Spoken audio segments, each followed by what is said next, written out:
Straighten your shirt up. It's all twisted. It ain't gonna take it. No, it ain't gonna take it. It ain't gonna take it anymore. See, my shirt was twisted, sister.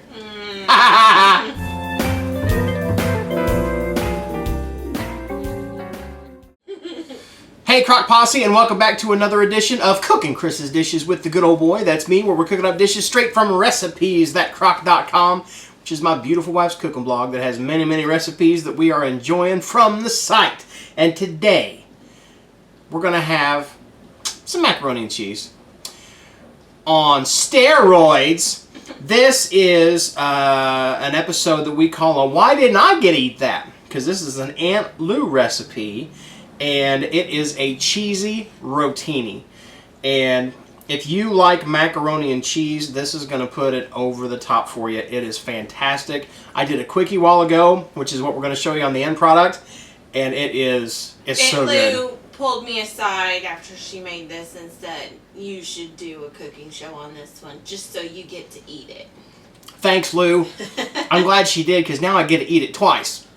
And what you're going to need for this cheesy rotini are the following ingredients. So simple. 2 cups of, now we're using milk. Just regular straight up milk.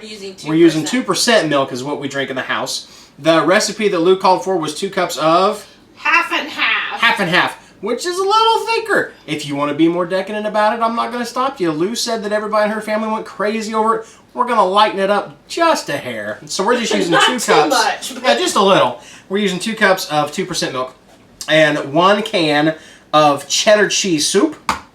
We are going to use 1 stick of butter that has been melted. And then you want half a brick, which is 16 ounces of Velveeta. I've already got it cubed up. And then you want 1 box, which is how many ounces? Pound. A pound box of rotini that has been cooked and drained. Now, Chris has got a really cool trick for doing this. Instead of boiling in a pot, what do you do? I fill a microwave-safe container with water and about 2/3 of the way up, and I put it in and I cook it for 10 minutes and 10 minutes only. And that gets it pretty much al dente, which... If I tried some of this right now, it's got a bounce to it. It's almost al dente, but not quite, which is just perfect for what we're going to do. Because you want it, when you're going to cook it for a long period of time, if you cook it to where it's soft, like super soft, then by the time it gets done in the crock pot, it's going to be mushy. So 10 minutes in a microwave, and it gets it right before it needs to be, and then when you cook it up in the pot, it's going to finish it off. What I'm going to do first is take my soup and toss it in the pot. Try not to fling it and then all over the place. Also for that rotini, I then drain it and I rinse it off so it doesn't all stick together. Ah, good tip. It's almost like you've cooked this stuff before. And I'm still flinging it all over the camera. All right. So my butter, I'll toss that in next, right on top of my cheese.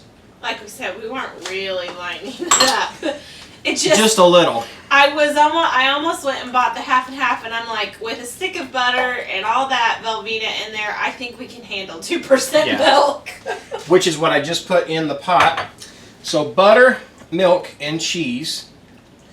If you haven't figured this out yet, this is a dairy dish. And I'm going to stir that up just until that soup kind of breaks down a little bit. Get a little more even. It doesn't have to be completely dissolved, but it's good to break it up just a little bit. Alright. Now, once you get that done,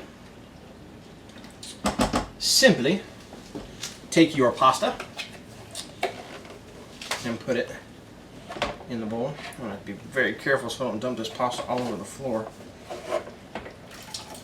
The dog would love that. And your 16 ounces of cubed up Velveeta. You cube it up and that just makes it melt a whole lot easier. Get rid of my bowl, or my cutting board, and give it a stir.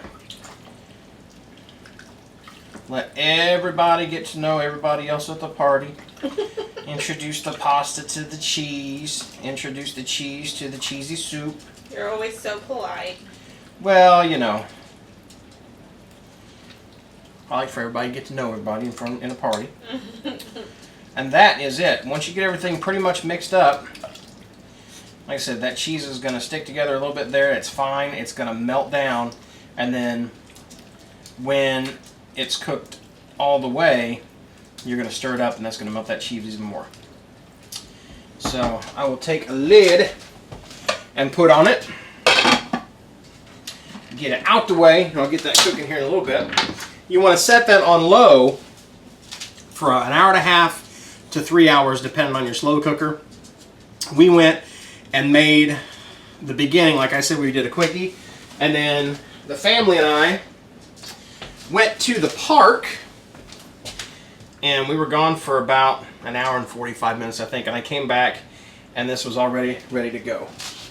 Now you stirred it once. Yes, when I got home, because I did this for the quickie, this is what it looks like now.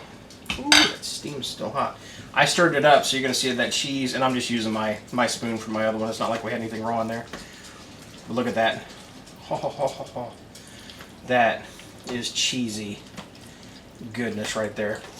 I'm going to grab me a bowl and a fork.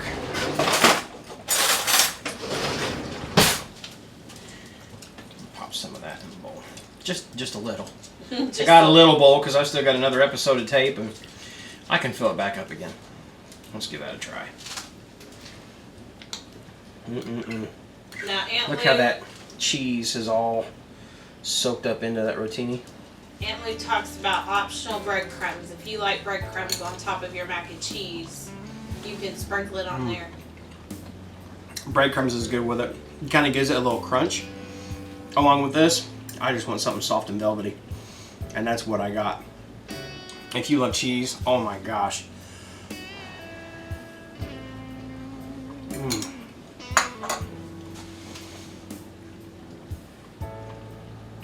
The rotini's cooked perfect. It's al dente. It's got some chew to it. And then butter, milk, cheese soup. You put that together, and that's what you're gonna get. There's some velvety yet chewy pasta. You're gonna have to thank Aunt Lou for telling me to. Fanciest macaroni and cheese I've ever ate in my life. Fanciest? Man, I'm tired. Are you? You know why? Why? It's pasta my bedtime. Aww. We want to thank y'all for watching another edition of Cooking Chris's Dishes with me, the good old boy. If you like what you saw,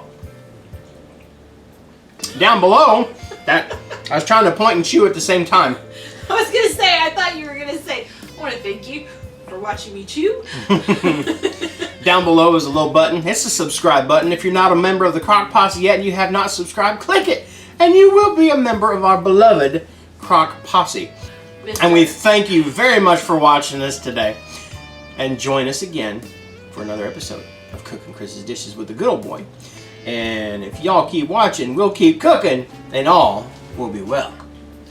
Come here, you cheesy goodness.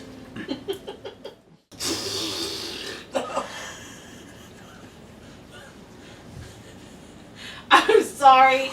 All right. You cut that out.